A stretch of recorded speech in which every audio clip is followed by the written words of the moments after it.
Hey, Mark, Jake is like our DJ, right? Yes, you're right. He needs a cool handle. Something like Fontana the Manna or Jake the Forna Snake. Maybe Sound Pounder. Wait, I didn't say, I just meant. How about Jake Fontana, Human Banana, the Roman Showman, the Satin Latin, or even our Little Love Donkey? Something like that? I was just going to say that he does a good job. DJ Jazzy Jake on the track, a.k.a. the Satin Latin. DBA, the Roman Showman, formerly known as the Sound Pounder. Coming at you hard and fast, over the airwaves in the way only the Italian stallion can. Thanks for saying I'm doing a great job, guys. The following podcast contains graphic descriptions of international celebrating and global merrymaking. It may not be suitable for angry or unhappy audience members. Listener discretion is advised. You've been warned. Have you ever seen any of those foreign films? I don't like them.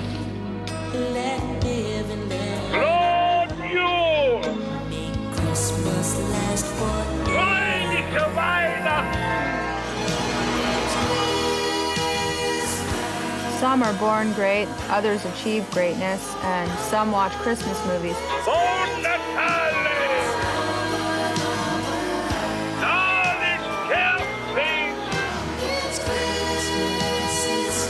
We are the wild and crazy guys. Well, they're both festive, aren't they? Joyeux Noel! And we are the Festive Foreign Film Fans. And oh, my little Marky, he's under the weather. Mark, how are you doing? I had to drag him out of bed and bring him to record with me. Afternoon naps are great. But when you're not feeling well, they just want to make me sleep longer. But I just love those giant footy pajamas. You look so cozy. Yeah. Well, where's my pacifier? Because I'm feeling a little sad right now. Well, we'll have Jake come and tuck you in. He should, because you know what? He's gonna have to learn how to tuck in. Yeah, I know. I guess babies, not grown ass men, but well, he can start. He can practice. Every journey has one step, the very first step, right? Exactly. And Mark, speaking of being under the weather, spring has sprung, the sun has crossed that celestial equator, and now it's on its way back north. Woo-hoo-hoo! We are warming up, which you should feel better about. I am. You know you're going to get banned in that cold. Yep. But of course, with the warmer weather brings some rain. Yep. And you know that means April showers. So Mark, if April showers bring Mayflowers, what do Mayflowers bring? Pilgrims. Yes, you got it. Yeah, these baby. are dad jokes. Since we got our young father-to-be here in the midst, our Jakey, we got to teach him. We have to counsel Jake on the importance of dad jokes. There is a common misunderstanding that these are simply bad puns and that dads have no sense of humor. But Mark, Not true. Come on. In reality, dad jokes stem from that deep and natural fatherly impulse and instinct to embarrass our offspring. Bob? Yeah. What is the dentist's favorite time? Oh, Mark, what is it? 2:30. Now, Mark, so you know, there's actual science to this. Both mothers and fathers will play with their children, Yeah. but fathers tend to be more physical and aggressive. So the difference in the way they play with their kids is attributed to male strength and higher levels of aggressiveness. So while both Wow. parents will joke with their children, it is the fathers who tease more. Absolutely. This is our role. Our destiny. Exactly. Hey, Mark, what has two butts and kills people? I don't know. An assassin.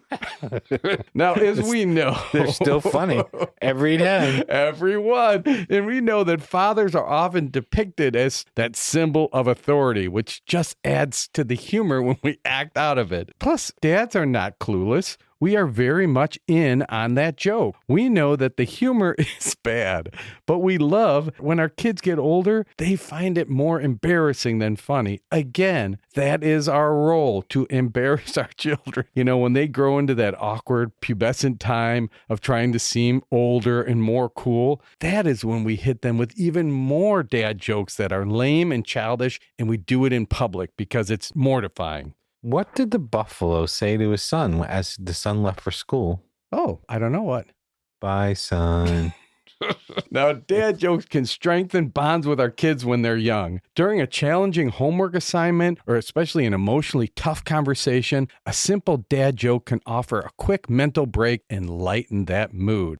These jokes can serve as a playful way to show our children that it's okay to pause and to laugh, even during times of stress or when we're not feeling well, like our Marky. It allows for stepping back to regroup when life feels overwhelming. Hey, Mark, what did the drummer call his twin daughters? I don't know. Anna 1, Anna 2. I am feeling better already. So, Mark, this all has a purpose here. Research has found that it's important to expose our kids to embarrassment. So make sure that, Jake, you take that home. You are required to expose your kids to embarrassment because after a while, they gradually build up a defense and feel more empowered to be themselves. Teens are generally obsessed with conformity and not violating social norms. But by repeatedly exposing them to bouts of public embarrassment with our dad jokes, we can pick away at that fear. We teach them not to take themselves so seriously, and this may not be appreciated in the short term, but in time, usually when they become parents, they will feel the impulse to tease those who they love. Absolutely. So, Bob, a duck walks into the pharmacy and says, "Give me some lip balm and put it on my bill." The dad joke at its core is meant to be awful and corny. It's almost like watching a movie that's so bad that at some point it becomes good, which we know about. Flashback. Remember, it helps dads too. We often want to hang on to the silliness and the slapstick humor that worked so well when our kids were young. Now, as they grow up, we worry about losing that special bond. And what better way to be nostalgic for a simpler time is when it's easy to make a child laugh, and how difficult it has become to get any response out of them as they grow into adolescence. So in a way, dad jokes become a means to bridge the gap and recapture a happier time when you had your child's respect and admiration for those incredible jokes. For that incredibly short amount of time. It is clear that dad jokes are a manifestation of a verbal hug, a way for more reserved and modest fathers to show affection and fatherly love. Oh, that's sweet. Hey, Mark, did you get a haircut? No. I got them all cut. So, Jake, we hope you've taken tonight's lesson to heart. And as you move into fatherhood, you'll apply all of these rules here. But before we get back to our Christmas patrol, we need to do a quick 180 and return to our last episode. So it's really kind of a combination of our last two episodes. We wanted to know what food used to be associated with Easter in Germany. It was eaten on Good Friday along with a hard-boiled egg. Also, it was popular because it looked like someone praying. So can you guess? It's something edible that's from Germany with its arms crossed. What do you think, Mark? You know what? Is it me holding 2 beers when I cross my arms as I drink them? Exactly. That's how we do it, That's too. how I pray when I'm golfing on Good Friday.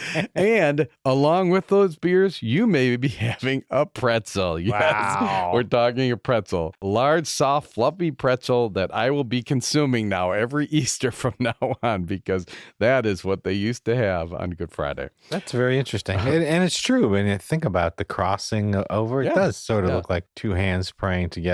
And there's nothing better. I'm sorry. There's nothing better than a pretzel. Well, you're from Pennsylvania. I was just going to say, I didn't. They inject them into your arms. You know, I mean, until we have those pretzels, and I think we should take our very first trip tonight into Central America. We haven't done one yet. We haven't done any of the countries there. And we are going tonight to the land of Pura Vida. Costa Rica.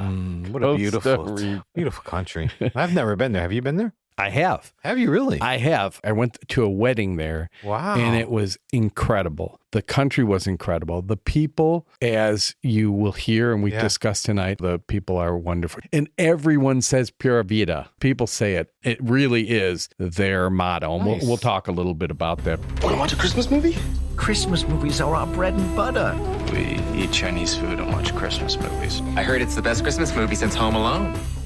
Tonight's movie, it's called Paradise Falls, A Christmas Story. Mark, this is brand new, 2024. I saw that. Yeah, this is a new one. And it's kind of interesting. The first actor, her name is Victoria Olmos, and she plays Lucy. And she's an actress, a singer, a model, and she gets to sing a little bit in here, which is nice. And you know, I thought about it watching this. In this role, she does a lot of physical comedy. She does. And she does a really good job at it. And there was something about her that just had a little spark, a little charm. Totally I thought, agree. you know what I mean? Lucy, I really like. She comes from a family of artists. Her mother is a radio host. Her aunt and uncle work in film, and her grandmother is a famous mariachi singer. So awesome. She was born in Miami, Florida, and is of Mexican and Puerto Rico descent. And this is her first leading role. The second individual plays her grandfather, and his name is Linwood Yarborough. And his role as the grandfather is he went to Costa Rica and stays there. So he is from the States. And so you'll see he's actually is an American. But even in the role, he's playing an American living in Costa Rica. Linwood, multifaceted talent. He's a screenwriter, videographer, and an actor. He also is a South Carolina State Guard military officer, and he graduated from the Citadel, which is that military college from South Carolina. And, you know, you look at him and say, I could see that. You know what I mean? Absolutely. He kind of could have a good brusque way about him. Yep. And then finally, we have Byron Ortega, who plays Marco. Marco is Lucy's love interest. And Byron Ortega is a fashion model and actor, and he's known for his work in advertising and on television. And I'm happy to say he was born in San Jose, Costa Rica. Nice. And this is his first film role, and I think he did pretty well. Really nice job. I think he did. Yeah. Yeah. I agree with you about Lucy, though. There's just something so sweet about her and just endearing. Like, she's got a very infectious smile, and she emulates the, Pura Vida. Yes, exactly. Sort of mentality. You know, overall, and we'll get into how the movie transpired, I might have been a little bit more harshly critical when I first watched it, because I was like, it's kind of like a Hallmark film. It kind of has some of the classic tropes in it. And I was like, oh, you know, are they trying too hard to stuff a lot of things in it? But the more times I watched it, the more I kind of got charmed by it. And even some of the things that, you know, they're to pull your heartstrings, I'm like, oh, you are. You kind of are. Yeah. And I think it was the genuineness of the actors. And the one thing, hands down, I would say, Costa Rica looks beautiful, doesn't it? Oh my gosh. It is so green. Oh my gosh. If anything else, it's a great showcase for Costa Rica and Paradise Falls. Well, that's why I asked if you had been there, because I'm watching it. A couple of times I've been called Sue, and I'm like, look at this. Because, you know, we're always looking for a new place to go. The show has sent me to Greece. You're sending me, all expenses paid, to Germany, France, and Amsterdam. I mean, I don't know. I mean, maybe you're just going to be our remote anchor, and you should just call in from different places. Well, I'm standing here with Lucy in Paradise Falls, Costa Rica. Yeah, well, I'm going to need a sound person to come with me. So I guess Jake and I will be calling in. I don't think he'll want to leave that little baby alone. True. So. Bring the baby and tour with him. I'll be stuck here left teaching the baby dad jokes. It's his Uncle Bob. And what they also, I thought was a nice touch, she's a photographer, so she takes some pictures and just also capturing some scenes in Costa Rica. So movie starts out, beautiful scenes of the country, and also a dad over talking to his daughter it's like a phone message that we hear. And it's interesting, throughout the whole film, we never see the dad. We just hear his voice through it. We discover that Lucy is going to visit her grandfather in Costa Rica and hasn't told her grandfather that she's coming. So she's on her way, and funny scene where she's trying to get in and climb over the gate, and Marco is there, and this is their meet cute. He's like, do you need any help? And she's like, no. And he just watches her try to get under the gate, over the gate, through the gate. And then when she finally gets over the gate, he pushes a little button and the gate opens. There's a cute opening for sure. Exactly. Plus, we meet the donkey. Yep. Antonio, the donkey, plays a good role in it. We meet the grandfather, and I was actually at first taken aback by how young he seemed. Oh, interesting. Yeah, because I was like, wow, is that her father? And look at me. I think I'm showing my age because I'm like, that can't be the grandfather. He looks like me. And we start to see, and this is one of the first trope you see often in these movies with there's the dead mom. Her mother has died. And her mother's reading her the Christmas Carol, and she specifically reads a scene at the end where Scrooge says, I will honor Christmas throughout my life. And so clearly Christmas is very important to the mom. She remembers the mom saying how important Christmas was. Right. And then she goes out and looks at the, again, beautiful starry night. And I'll tell you, that was true, because you don't have a lot of light pollution in Costa Rica. So at the end of this wedding I went to, they had a fireworks show. God. And here she has a beautiful scene of the starry night, and there's a shooting star. There's a lot of wishing and through this. And I also was really taken by, did you enjoy, they play a lot of Christmas music in this show, and some of it's instrumentals, and it's really good. It's a nice background and sets the scene. I have some more thoughts, but I want you to develop the movie more. Yep. So Marco seems to also, he lives, I don't know if it's next door or on the grounds. It's hard to tell. Right. Although Lucy says at one point, grandfather doesn't want her to have something on their property. So maybe it's not on his property, but they're very intertwined. And it seems like Marco works like the maintenance person or taking care of the grounds. He's the hired hand for the property for the grandfather. I didn't get the sense they live there right on the property, because later on we know when she meets the other woman in the movie that Marco kind of comes into their house and exactly. Yeah. And the other thing that made very clear right at the beginning, near the beginning, is grandfather doesn't like Christmas. Nope. Marco doesn't like Christmas. Nope. Doesn't believe in it. Thinks it's a waste of time. He says, it's just shopping and gifts. It's all about gifts and shopping, and there's no value to it. So he makes this definitive statement, there's no Christmas in Paradise Falls.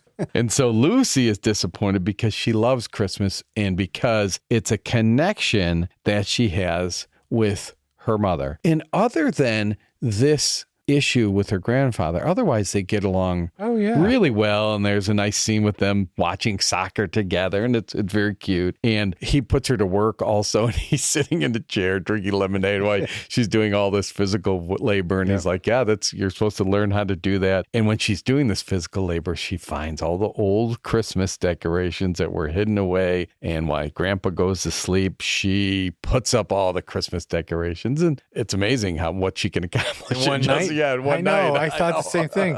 Like, wow, there's special movie time. Yes, exactly. Yeah. But then when Lucy wakes up, it's all gone. All gone. All of it's taken down. And Grandpa's gone too. He's gone up. I thought that was an interesting part of the movie, right? Because it's all up stuff. And you're like, okay, is Grandpa going to see it and fall in love back with Christmas? Is there going to be a shouting match over there's no Christmas here? And then it's sort of like, not only did she put it all up in the evening, Grandpa took it all down. And she didn't even know. Didn't even know it was gone the next day. Yeah. And you're right, because I thought the same thing. He was going to get captured by the seeing it, and that would change his heart. And no, and in fact, it went untalked about. Right. Yeah. It's just sort of, she's mad, he's mad, Which I thought was an interesting way to handle Yes, the movie I did too. Yeah. Because we both probably thought something different was going to happen. So I like that in a movie when things occur that you didn't expect to occur. And then she calls her dad and she's crying to her dad, and her dad's basically come home, and she buys a ticket to go home. So you're like, wow, this movie's going to be short. Nominated for best short film. Where after she buys her ticket and is preparing to go home, she happens to walk out by a tree, an odd looking tree, and a woman shows up and starts talking to her about her grandmother. And she's like, did you know my grandmother? And she said she was very close to her. And she said, this is a wishing tree. And it tells you that if you're of pure heart and make a wish at Christmas, it would come true. But then also tells her to go to the riding school. And she's like, oh, there's a riding school. She says, yeah, it's right down the road. Just follow the road you're on. And so she starts to go and turns around, and the woman's has gone. She's disappeared. Yes. So she walks down to the riding school, and she meets her mother's best friend, Esperanza, who I like too. Esperanza had a great role. spirit. Yep. Yeah. And she meets Esperanza. They're talking. She finds out she was her mom's best friend. She invites her to dinner. She goes to dinner at their house. And guess what? Esperanza just happens to be Marco's mother. Hallmark.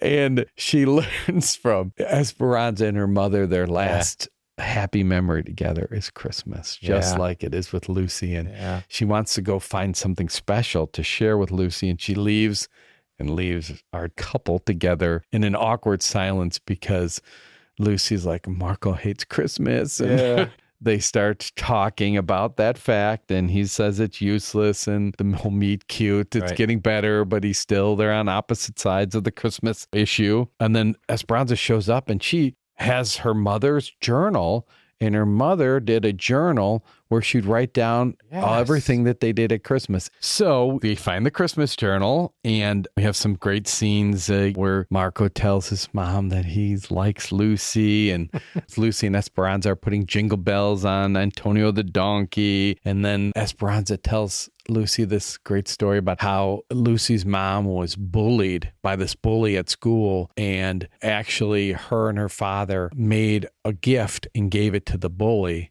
And Lucy's like, wow, I never heard the story. And then she's like, and I've kept that gift it was a carved horse. Yep. And she was the bully, and they became the best friends. And then we have a scene where Esperanza, she has chest pains, falls over, and then we find out she's sick. They never really say what it is. Yeah. And she's having surgery, or she had surgery, and she's having more surgery, and she keeps having these terrible chest pains. But from the journal, we learned that actually Esperanza and Lucy's mom would put on a festival, like a Christmas festival for the town. So I was like, wow, this is like, overachievers. They put our outings to shame. Exactly. We just have them for our family. They're going to invite everybody. So maybe this is a scene where the grandfather, the wall is starting to break a little bit, where he tells her about these Christmas tamales that they would make. And I should say, at one point, Lucy finds a picture of her grandfather and her grandmother and realizes that the woman she saw at the tree is the grandmother. So she saw her grandmother. Yeah. Did you suspect that before that you saw the picture? The first time I saw it, no, I thought it was her grandmother's friend. So did I. Yeah, I didn't think. And then it was actually the second time I put it together. I'm like, oh, wait. Yeah. So Lucy says, hey, she wants to do this festival, and she's planning it with Esperanza. But then her and her grandfather, he tells her about the Christmas tamales, and her mother would make them and pass them out to everybody in town. And she wants to do the same thing. And he's like, but just call them tamales. They're not Christmas tamales.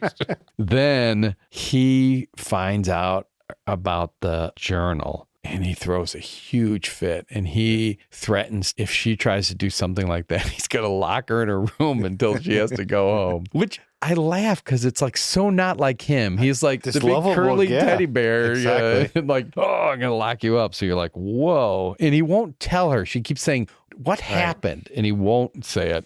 But his lovable nature and this sort of adverse reaction to Christmas, it does make it intriguing. Like, well, what is his problem? Yeah, like what happened? What triggers this guy about Christmas? And so she, of course, headstrong Lucy, she's like, I am going to do this anyway. And Esperanza collapses. She was going to give a horse lesson to Lucy. She collapses, and she's flown to a hospital in the U.S., in Florida. And so, and oddly, they're sitting down, and Lucy's all upset, and Esperanza in the hospital. The doctor has just called in, and Marco's like, what about the festival? Which was the funniest thing. I'm thinking, wait, what? And what he said, and she's like, we're not having the festival, your mom's. And he's like, no, it's so important to my mom. I will help you. So this is now he's changing. He's going to help. And then Lucy goes out to the wishing tree, and she wishes for Esperanza to get better. It didn't bother me, but you have those scenes, a whole bunch of scenes of them working to do the festival together. And Marco has his shirt open and his six pack out there, and they're working then they're in the rain, and then they're making s'mores. Yeah. I wanted there to be like some kind of 60s love song in the back, like we see, and they're skipping and holding hands, Oh my God, that's funny. But I'll tell you though, it's this movie, like Hallmark movies, sometimes if you happen to watch them when it's not the Christmas season, it can be really uplifting. Oh. You know what I mean? So it's like, The day I watched it the first time, I don't know, it wasn't necessarily a bad day, but it was just one of those days where, again, as a retiree, you don't have a lot of different things happening in a given day. So sometimes like day after day, it's like, oh, there's something. But anyway, that day I watched it, I was like, this is really tender. Like I got a spark of, and maybe you're going to talk about Christmas spirit, but there, because she kind of teases him when he goes, well, what was that? And she's like, oh, it was Christmas spirit. As corny as that sign of time, that's kind of how I felt after I watched the movie. I am so glad you pointed out, because I don't want to be knocking it, because in some ways the way that they did it, it seemed a little bit different. It seemed a little more genuine. The other thing is we watch a whole series of movies, and once in a while it is fun just to see one that just lays it out there, and it's like, we're going to go Christmas big time, way into it, and it's fun. And I agree with you. You end the movie and you're like, well, that was good. I feel happy, you know? And especially so like right after that, she just out of the blue just sings Silent Night, and they're showing all the various scenes of the people in there. Grandpa's praying, Esperanza's in the hospital. And I'm like, I really got choked up. And I'm like, wow, and it was. And then, and this is one of the things where I'm like, I felt like they were stuffing a lot in the movie. Out of the blue, Marco talks about his father, and his father had left him. And like he's talking about Joseph, and how Joseph was ridiculed, put down, but was always there and stood by Mary's side and was there for Jesus. And he's like, but not my dad. My dad just took off. And I was like, oh my God. And he's crying, and it's like, you know, and again, I think it's to bring them closer together, but that was and to give a little backstory of this, like, why does he not like Christmas? Like, why does he, like, he hasn't had. You're right. Cause he made his mom keep the Christmas tree up all year, waiting for the dad to come home. You're right. Yes. He had no dad to tell him dad jokes. None. In fact, I think the dad's joke was, I'll be back. I'm going out to running out to the store, and I'll be right back. So then we learn the 186 guests are coming to the festival, and grandfather comes, finds Marco and Lucy setting up for the festival. And this is his biggest outburst. And I don't know if it's all the things that have happened going through her head. She finally like, what is it? You have to tell me. And she presses him. What is it? And he said the problem is in remembering Christmases. And he talks about how Christmas took her mom away, his daughter away from him twice. Right. And the first time was she told her dad on Christmas that she was going to leave for New York City because it was better opportunities in life for her daughter. And they threw a fit. He didn't want her to go. And he said, you know, if you leave, you're dead to me. And that was kind of the last conversation they had. And then they also show him, since it was Christmas, he's ripping down the Christmas decorations. He's so angry. And then also we learned that her mother died on Christmas Eve. Right. So those two things. So he's like, that's why I hate Christmas. Right. And the Noel starts playing.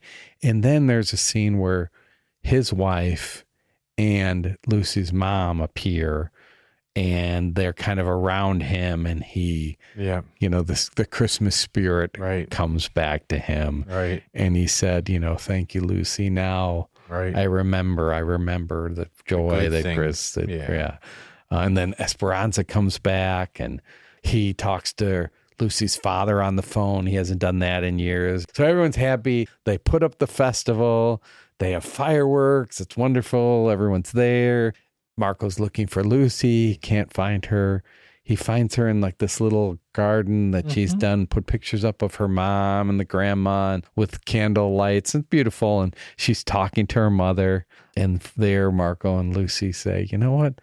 Let's keep this tradition alive. Let's keep this Christmas festival alive, because she's going to go back to New York City, but he also is going there for college. For college, yes. Yeah. So, and he's like, you've brought my Christmas spirit back. And just like you said, there's a couple times it's really funny where she says, did you feel that? Did you feel that? Did you feel that? It's Christmas spirit, which is very cute. And she leaves, but she's told that there's always a home for her in Paradise Falls. Yeah. Mark, was it festive? I mean, yeah, it was extremely festive. It was. But not, it's not over the top. I just think it's a great Christmas story. Yeah. It's got a lot of things. It's got great scenery, as you talked about earlier. We got some very attractive actors and actresses, right? They're a cute couple. I think they play their I'm not interested in you very well, although clearly they are. Between the scenery, and it also goes to show you too, you don't need snow to have a Christmas movie. No, you don't. And when you said not over the top, it's true. And I think in some ways in these warmer locales, they have Christmas decorations, but it's not like you'll see in the colder places, Well, I know grandfather didn't like Christmas either, so there wasn't a lot there. Right. But, even their house, there were decorations, but it's almost less of it, right? Yeah, well, I do like the part too where she throws a sheet down on the ground and makes a snow angel on the sheet. On the sheet. That's kind of a cute because moment. she kept saying like she liked it, but she also missed some of the things that she would do in New York City. Right. Yeah. So yes, I definitely very festive, and like I said, with the music and some of the scenes, I'd be like, oh my gosh, I'm feeling this. Yeah, I'm feeling that Christmas spirit. I did 100%. I mean, it was just a whatever random day that I sat down to watch it. Sometimes as we watch these movies, I don't know, like sometimes I mostly like to watch it right up beginning to end, sort of sit there, absorb it, don't do anything to focus on the movie. I had no problem doing with this movie. Like so some of you watch like, well, let me just start scratching some notes or whatever. But this just took me for a good hour and 40 minutes, whatever it was, and sort of entertained me and made me feel like, hey, I have the Christmas spirit right now. That's so true. I think about that too. I like to sit down and go through it from beginning to end. And there are movies your mind starts to wander and you're like thinking about other stuff. So that was not the case here. So festive, yes. Christmas feels, yes. Now, would you watch it in the future? I would. I would love to watch it. Well, I know it's going to get into recommending, but I'd love to watch this with my family. Yeah. Like, I think it's a good movie. I hope it's released more broadly so we can recommend it. Would you watch it again? Oh, yeah. For those listeners that maybe don't enjoy necessarily subtitle movies, this you don't need subtitle. It's not in Spanish. It's in English. That's right. Yeah. Yes. Yeah. They all speak English. Even though I think Spanish is the language there, most of the people are conversing in English when I was there. So, that's what you experienced? Yeah. Mm-hmm. That's how Puerto Rico at least in the hotels and the areas where, the restaurants and that. Do you recommend it to someone? I would. Yeah, absolutely. Yeah. It's cute. It's cute. And it's, it was kind of maybe what we needed. We've had some heavier ones, although no, I guess Germany, that was not. We have had some of late, some heavier ones. Right. It's kind of fun to just have just a good old fashioned Christmas movie. And quite honestly, I think if you watch this movie, you are going to want to go to Costa Rica. Oh, absolutely. I love the framing with their pictures, some of the things in the waterfall. Oh my gosh. Well, Mark. Yeah. You want to learn how to say Merry Christmas? I know how to say Merry Christmas in Spanish, Bob. I know. Not only do we know how to say it, we know that Jake knows how to sing it. He does. No. Do you think next year Jake is going to have to sing Antonio the Donkey? I think he should ride Antonio the Donkey with the jingle bells on. Oh, baby. Love it. I think Feliz Navidad is too easy now. We have to find one of these harder songs for him. Exactly. So what I decided to do is, since we know Feliz Navidad, what about this Pura Vida? What is this? Right. I love that. Yeah. So in the reason why, because they will say that around Christmas time too. They say it all the time, and it's their national motto. And what it means is pure life. In Costa Rica, pure life means a lot more. Costa Ricans are called Ticos.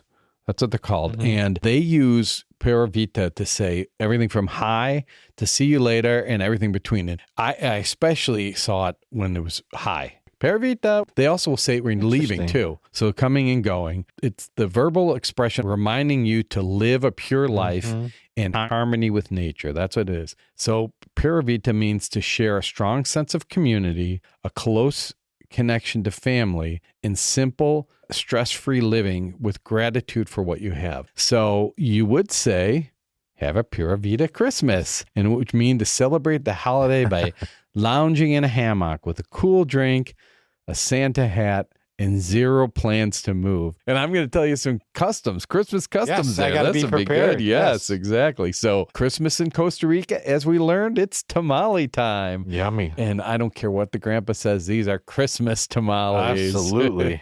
They have a base of corn mesa, which is a dough, with rice, chicken, or pork, and vegetables wrapped in a banana leaf. Tamales also include surprise additions such as garbanzo beans, capers, olives, all depending on the region, and they're wrapped up in these leaves and then boiled to perfection. Traditionally, they're cooked during the first weekend of December. They're typically only made around Christmas time, tamales there because of the amount of effort involved in making them, because these are from scratch. These are not ones you just buy and microwave, no. So families will gather and make tamales for the holidays, as we saw, and Lucy and her grandfather did. They're the main dishes at every Costa Rican house for Christmas. It's a family effort with mom or grandma preparing the painstaking mesa, and then the children forming a production line to help add the other ingredients, which, if you think about it, what a cute custom to do. And then they're served on Christmas Eve, Christmas Day, or when people come over until they're all gone. And every family, of course, has their own unique and secret recipe, like we talked about, putting French fries in them. And sharing them with others is one of the things that makes it feel like Christmas. So I love that. Christmas tamales. Another thing to put on our food list we're going to be so huge. I'm already huge. Can't get huger. And so how about the nativity scene? They call it the pasito in Costa Rica. And it's a tradition that involves much more than just putting out figures. Usually the families like to design elaborate sets, which over time, it includes more than just the holy figure. So, and it's like only because you want to make it a bigger thing. So they'll add chickens, pigs, tropical plants, flowers, fruit, colorful lights, whatever they can find. And some people like to add their own little extras, like their own houses or different animals. There you go. Christmas trees in Costa Rica. They do have them, but they're cypress trees and they're trimmed to look like pine trees. So they're not pine trees, but they try to fake them to look like that. So they really, don't say this to the Costa Ricans, but they really look more like a bush. Can't even envision that. So now artificial Christmas trees are growing in popularity, but most people don't buy them. And if anything, they'll just decorate a palm tree in their garden. Works for me. Yeah. Now there's a huge festival. It's called the Festival de la Luz in San Jose. It's a parade celebration filled with costumes, music, and people filling the streets. And this is what you love about the warm Christmases. They can have these great outdoor festivals, outdoor parties. And San Jose is transformed in December each year into a lighted wonderland. So over 1,000 musicians and performers participate. Think about that. It's a vibrant electro parade, which features floats covered in multicolored lights and lots of loud Latin music. Sounds like that's a 1,000. Think about that. They have another big event on TV is the Coatis de Toros, which is the bull run. It's a traditional sport during the Costa Rican holiday season. Now, bullfighting is different from what we see in other countries. It's actually illegal to hurt a bull in Costa Rica. So this is kind of more like the Spanish, they running say. with the bulls. Yeah, so it's running from the bull and avoiding it. So, and it has a unique pacifist twist. So instead of people chasing the bull chases the people. Nice. I like it. And so people run through the bullpen trying not to get trampled or impaled. And it's highlighted by typical bull riding with real cowboys. So they have like a rodeo, like a Christmas rodeo. And the main one takes place in Zapote, the biggest rodeo. But the rest of this country also follows suit. There's a lot of other rodeos. That sounds wonderful. But you're right, though. I think it'd be fun someday to celebrate the holiday seasons in a really warm climate. Well, here's some music you're going to want to play while you call your relatives that have 17 inches of snow. This calls for some Christmas music. Yes, this Christmas music. What kind of Christmas music is that? The least you could do is play some Christmas music. And now back to Christmas music. It's going to be some Costa Rican Christmas music. All right. Pero mira cómo beben los peces en el río, pero mira cómo beben por ver al Dios nacido. Beben y vuelven a beber los peces en el río por ver al Dios nacido.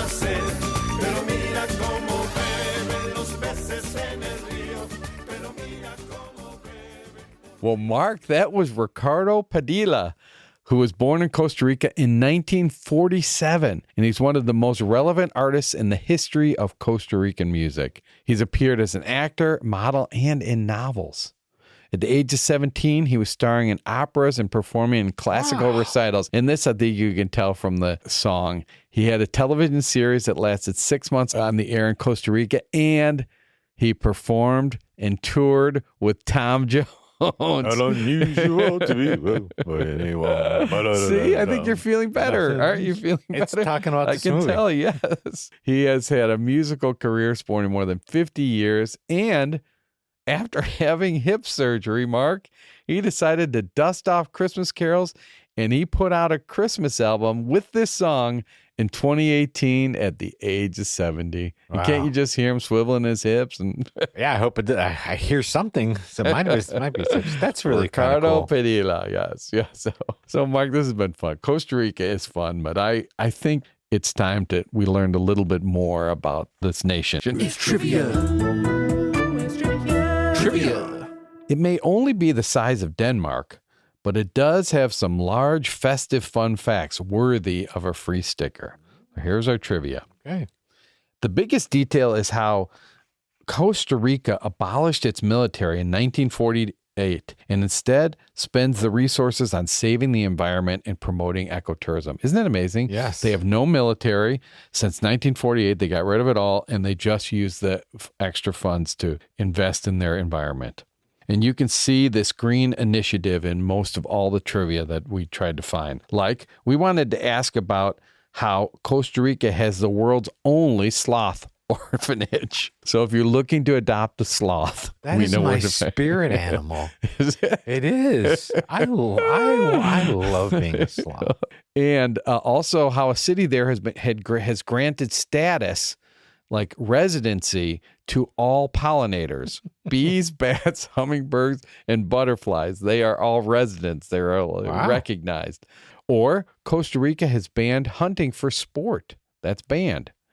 And even how there is a 378-acre no-kill shelter with 1,000 dogs called the Land of Strays. You can go there on hikes and there's like 1,000 dogs running around. But we decided to focus on one little interesting tidbit that ties our countries together. There is one factory in Costa Rica that turns out 2.4 million of these products. And they're all made by hand, and they are used by professionals. Do you know what they are? Well, if you know, we will provide you with your choice of a Festive Foreign Film Fan stickers. Now, it may not be so eco-friendly, a sticker, but maybe we'll plant a tree in your name just to be in keeping with Costa Rica. Or maybe you just buy one and plant it yourself and let us know about it, okay? So send us your answers to our trivia to festivefans@gmail.com. And Mark, before we go, I have to tell you this. I wish I had an eco-friendly quote, but I don't. But Christmas was an enduring milestone that came and went while the world forever changed. That's by Ellen Marie Weissman. She's very wise. Now, as we have been advertising through our shows, we want our listeners to be presenters on our anniversary show. You could be live, and for all your friends to listen, contact us and see if you want to see, like, are you more like a Mark or are you a Bob? Well, you'll find out. Do you have a fun idea of how to celebrate Christmas? Do you want to review a foreign Christmas movie? Do you want to sing a foreign Christmas song? We'll let you do whatever. Just reach out to us, email, Facebook, Instagram, or even through Buzzsprout. Contact us and let us know, and we'll put you on our show. I need to do a public service announcement here. No one listening to this should try to be like Mark or Bob. Because they can't? That's right.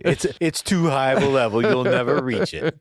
So don't waste your time. Don't waste your time. Well, Mark, traveling to Costa Rica with you was fun. I feel so refreshed. I feel better. Did you feel that? What was that? Christmas spirit. Boom. Bob, you know what I want to do for our second anniversary? What's that? Take the night off. What do you mean? We want to hear from our listeners.